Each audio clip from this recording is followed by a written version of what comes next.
أعوذ بالله من الشيطان الرجيم بسم الله الرحمن الرحيم يا أيها الذين آمنوا اتقوا الله ولتنظر نفس ما قدمت لغد واتقوا الله إن الله خبير بما تعملون.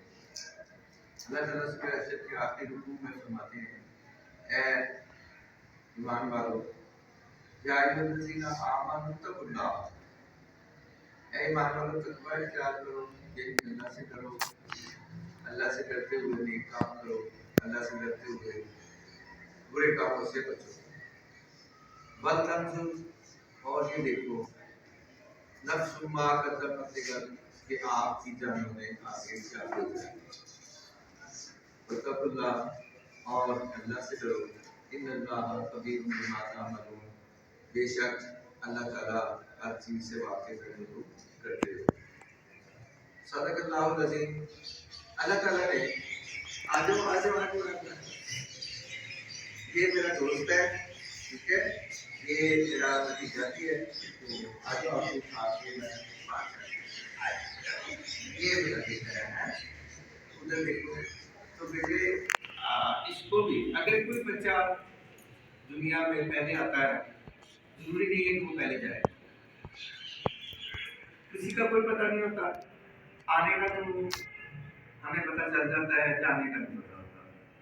اس لیے چھوٹے سے بچے کو بھی پتہ ہے کہ میں نے مر جانا ہے، کب مرنا ہے یہ اس کو بھی نہیں پتا، کہ آپ کو بھی نہیں پتا ہے، آپ کو بھی نہیں پتا ہے۔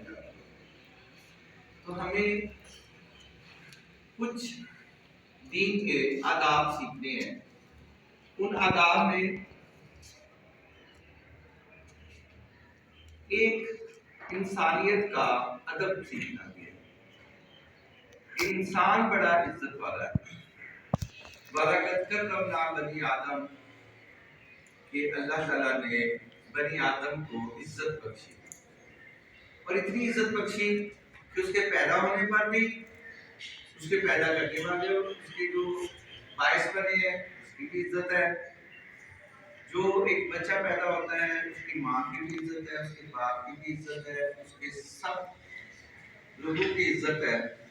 اس کا پھر پروڈکٹ ہوتا ہے، اس میں جو پازیٹیو رول ادا کرتے ہیں معاشرے کے لوگ، گھر کے لوگ، رشتہ دار، بہن بھائی، سب کی عزت ہے اس میں، اور اتنی عزت ہے کہ مرنے کے بعد بھی ایک انسان کی عزت قائم رہتی ہے، اس کا شرف قائم رہتا ہے، اس کی تکریم رہتی ہے، اس کو بڑے باوقار طریقے سے ہم دفناتے ہیں۔ اور یہ سلسلہ یہاں ختم نہیں ہوتا، بلکہ جو فوت ہو جائے پھر ہم اس کی خامیوں کا تذکرہ بھی نہیں کرتے۔ تو بیٹا زندگی میں ساری چیزیں سیکھنے والی ہیں نا بیٹے، تو ہمیں آج اس بچے کی ڈیوٹی لگی ہے کہ اس نے ہمیں نماز جنازہ سکھانی ہے۔ جی بیٹا بتائیں ہم سب کو پہلے اللہ اکبر کرتے ہیں، اللہ اکبر ایسے کر کے آپ لوگوں نے ہاتھ باندھو، جیسے بتائیں اللہ اکبر کر کے ایسے ہاتھ باندھ لیں گے، پھر سبحان اللہ پڑھیں، پھر اللہ اکبر کریں، دوسری میں دوسری پڑھنا ہے اللہ اکبر، تیسری میں دعا پڑھنی ہے، اور چوتھی میں اللہ اکبر کریں۔ اور اس میں جو چیزیں ہمارے معاشرے میں مربت ہیں وہ میں بتا دیتا ہوں اس میں کیا غلطیاں ہیں، کہ آپ لوگوں کے ہاتھ نہیں اٹھانے، رفع یدین نہیں کرنی، صرف امام صاحب کا ذمہ ہوتا ہے وہ کام۔ آپ نے صرف جب وہ اللہ اکبر کہیں تو اس کا مطلب یہ ہوتا ہے کہ اب آپ نے دعا پڑھنی ہے، اللہ اکبر کہیں تو اس کا مطلب یہ ہوتا ہے کہ آپ نے درود پڑھنا ہے، اللہ اکبر کہیں تو پہلے آپ نے ثنا پڑھنا ہے، اور اس سے پہلے نیت ہوتی ہے، نیت کا تعلق دل کے ساتھ ہوتا ہے۔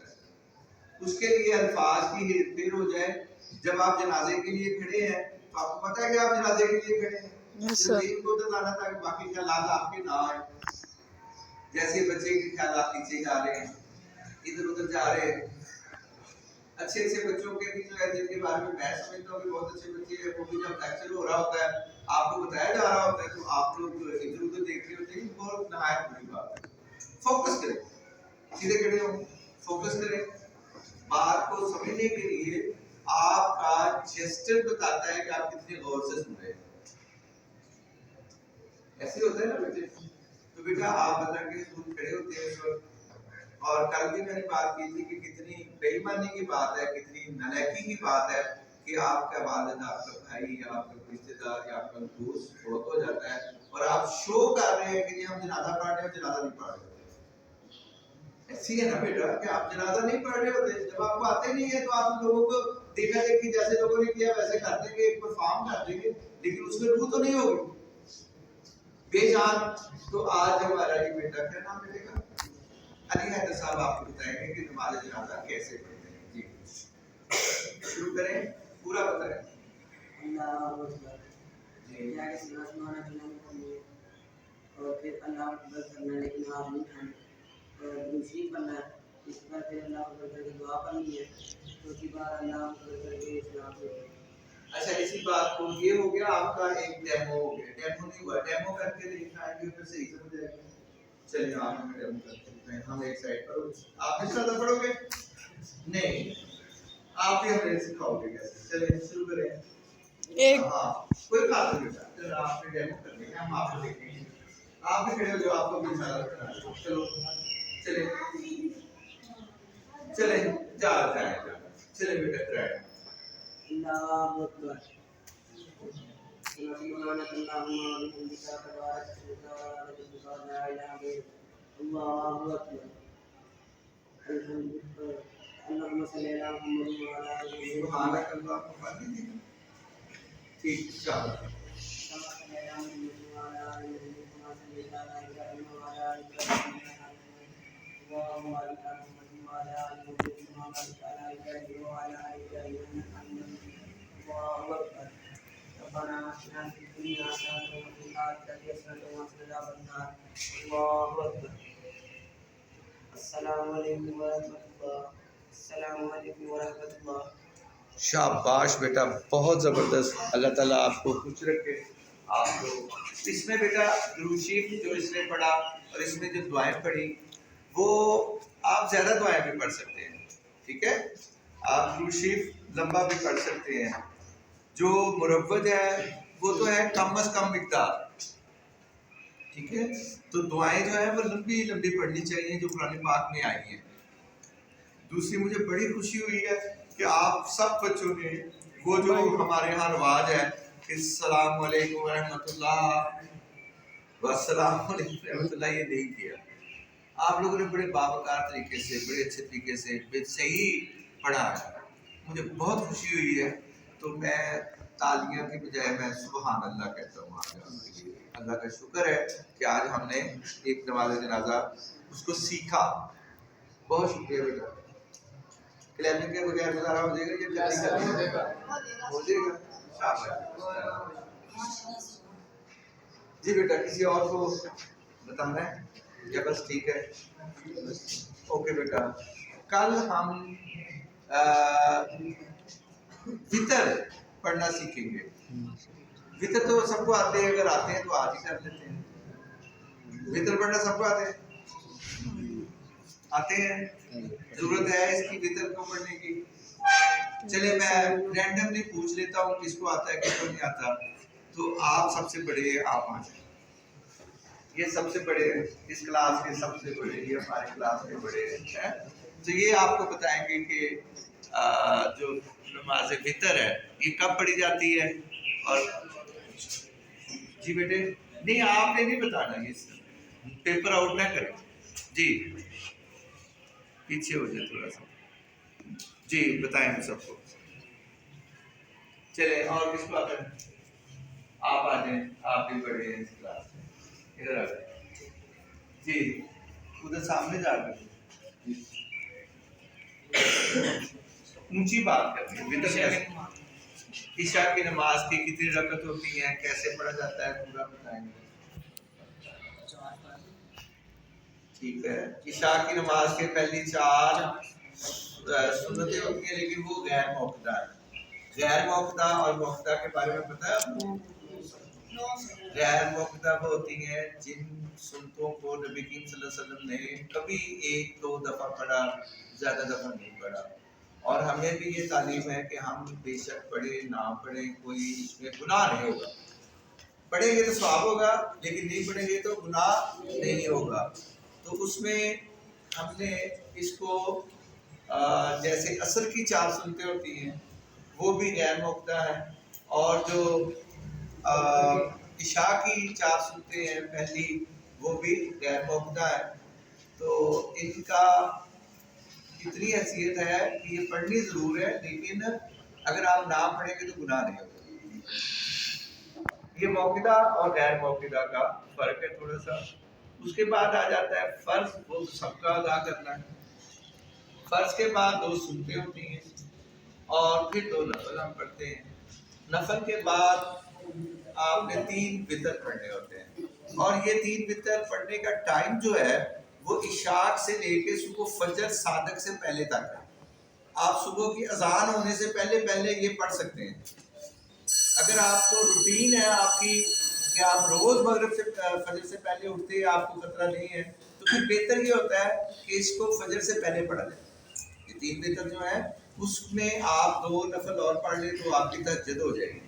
انبیاء کرام پر آپ کو پتہ ہے کہ تہجد فرض ہوتی تھی، تہجد فرض ہوتی تھی، اور نبی کریم صلی اللہ علیہ وسلم پر بھی تہجد فرض تھی. جو نفل تھی ان پر انبیاء کرام پر یہ قسم کی فرض ہوتی تھی، لیکن باقی امت کے لیے یہ کیا ہے، یہ ایک نفلی عبادت ہے. تو بیٹا ہمیں، میں ایک بات، میں شاید سے ٹھیک اکیڈمی میں پڑھایا کرتا تھا، سیکنڈ ٹائم 2015 تک میں نے پڑھایا وہاں.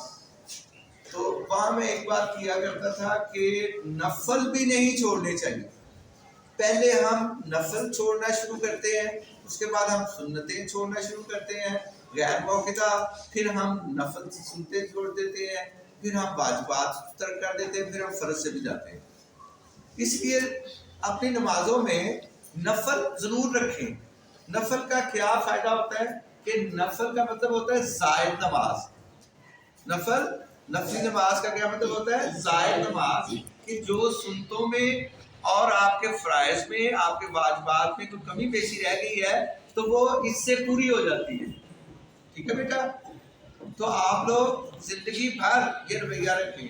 یہ اگر آپ لوگ جائیں نا ادھر جوہر ٹاؤن میں، تو وہاں آگے جا کے جو ابھی آتی ہے کینسر ہاسپٹل والا پہلا آتا ہے چوک، اس سے پہلے جو چوک ہے اس میں لیفٹ سائڈ پہ آپ دیکھیں تو ایک سائڈ ویکس ہے، اس سے تھوڑا سا آگے ایک ڈینٹسٹ بیٹھتے ہیں میاں بیوی. ان کا ایک کا نام ہے مس جمیل، ان کے محمد علی، حافظ محمد علی لڑکے کا نام ہے. ٹھیک ہے؟ تو وہ دونوں میاں بیوی میرے شاگرد تھے. وہ مجھے ملے کوئی 10 سال کے بعد، مجھے ضرورت محسوس ہوئی اپنی بیگم کا دانت ٹھیک کرانے کی. تو میں اس کے پاس گیا، بیگم کو بھی لے گیا. ابھی وہ وہاں کر رہی تھی پوسٹ گریجویٹ ڈپلوما. یہ جو مینار پاکستان کے پاس ڈینٹسٹ ہاسپٹل ہے، کالج بھی ہے، پنجاب ڈینٹل کالج ہے ہاسپٹل. وہاں گیا تو مجھے ملی تو اس نے بڑی خوشی کا اظہار کیا اور بتایا کہ سر میں، مدیحہ جمیل اس کا نام ہے بچی کا. تو وہ کہنے لگے کہ سر مجھے آپ کی ایک بات ابھی تک یاد ہے کہ آپ ہمیں کہا کرتے تھے کہ نفل نماز پڑھا کریں. تو اس کا فائدہ کیا ہوا کہ میں نے زندگی بھر اپنے فرض بھی نہیں چھوڑے اور نفل میں پڑھتی ہوں ابھی تک اور آپ کو دعائیں دیتی ہوں. تو بیٹا چیزیں یہ جو ہوتی ہے نا، آپ سے بات کر بھی کی تھی کچھ، یہ چیزیں سیکھیں، یہ سیکھیں گے زندگی بھر کا حصہ بنانا ہے بیٹا. میری بات سمجھ میں آئی ہے آپ کو؟ دوسری دفعہ میں نے آپ کو دیکھا ہے کہ آپ کو باہر کچھ زیادہ چیزیں اٹریکٹیو نظر آتی ہیں، اور جو میری باتیں وہ شاید آپ کو اتنی اٹریکٹیو نہیں لگتی. اب آپ آگے بیٹھ کھڑے ہوا کریں گے. آپ بیٹا آپ سے کہہ رہا ہوں، اب آپ آگے کیا کریں گے تاکہ آپ کو میں نظر آتا رہوں. باہر سے جو اٹریکٹیو چیزیں ہیں نا وہ گزرتی ہیں، وہ آپ کو بہت اچھی لگتی ہیں. آپ بھی میرے جیسے ہو. یونیورسٹی میں پہلا ہمارا سیمسٹر تھا، جب آپ کی عمر کی طرح ہم بھی ذرا آپ ہی کی طرح کے تھے، ٹیڑھی ٹانگیں کھڑی کرنے والے. تو میں نے بیٹا آپ کی طرح شرارتی تھا، تو میں نے پہلے سیمسٹر میں کہا کہ ہمارے ساتھ تو لڑکیاں نہیں پڑھتی. شعور نہیں تھا نا، شعور نہیں تھا. شعور کی کمی ہوتی ہے. آہستہ آہستہ بندے کو پتہ چلتا ہے کہ میں نے کہا کہ ہم کو ایجوکیشن کے لیے یونیورسٹی میں ایڈمیشن لیا اور ہماری کلاسز علیحدہ علیحدہ آئی آر پنجاب یونیورسٹی میں میرا ایڈمیشن ہوا. تو پہلے سیمسٹر میں ایسے نا میں باہر دیکھا، جیسے آپ باہر دیکھ رہے تھے، ہے نا. آپ باہر دیکھ رہے تھے تو میں بھی ایسے باہر دیکھ رہا تھا. ہمارے پروفیسر تھے, فوت ہو گئے, اللہ تعالیٰ ان کو طریقے جنت کرے, پروفیسر نواز صاحب. تو وہ انہوں نے مجھے کہا, بات کرتے کرتے کیا کہا, اب بات کر رہے ہیں اسلامی نظریہ حیات کی, ٹھیک ہے, اسلامک سسٹم آف ایجوکیشن کی, کہ وہ بتاتے کہ اصل سرمایہ حیات قرآن پاک تو ہماری طرف ہے, ہمیں نہیں چاہیے کہ ہم ان کی طرف دیکھیں, بلکہ ان کو چاہیے کہ ہماری طرف دیکھیں. میں بھی سمجھ گیا اور لیکچر بھی چلتا رہا. تو بیٹا ہمیں نہیں چاہیے کہ ہم باہر دیکھیں, اصل سرمایہ حیات ہمارے پاس ہے, آپ کے پاس بھی, باہر ادھر ادھر نہیں دیکھنا, ٹھیک ہے. آپ آئندہ تو نہیں دیکھو گے. تھینک یو بیٹا, بہت شکریہ آپ کا, شکریہ بیٹے کہ آپ کو نہیں آیا, آج آپ کو نہیں آیا. ناکامی کامیابی کا پہلا دن, جو ناکام نہیں ہوتا نا وہ کامیاب بھی نہیں ہوتا. اس لیے ناکام ہو پریشان نہیں ہونا. آپ پریشان تو نہیں ہو, بے شرم ہو. جی بیٹے شاباش, آپ کو کیا ہے, آپ کو آگے لیکن لگ رہا ہے کہ آپ بہت شکریہ بیٹا. انشاءاللہ ہم اس طرح ایکٹیویٹیز کرتے رہیں گے, سیکھتے رہیں گے. اسلامیات اصل میں پریکٹیکل کر کے دکھایا جائے نا تو پھر سمجھ آتی ہے. ہم ڈارون کی تھیوری کے مطابق بندر کی اولاد ہیں, آپ تو ہیں, تو بس ڈارون کی تھیوری ہے نا. حالانکہ اللہ تعالیٰ نے ہمیں اشرف المخلوقات پیدا کیا, تعلیم الاسلام کی اولاد سے پیدا کیا, ایک نبی کی اولاد سے ہم ہیں, اور ہم نے اپنے آپ کو بندر جیسا بنایا ہوا ہے کہ ہم نے امیٹیشن ہی کرنی ہے. سیکھنا ہے تو دیکھ کر سیکھنا ہے. جی وہ ایسے ہوتا ہے, یہ فکر زندگی سے نکال دے, ایسے ہوتا ہے. بس اللہ کیا چاہتا ہے اور اللہ کا رسول کیا چاہتا ہے اور آپ کا ابا کیا چاہتا ہے.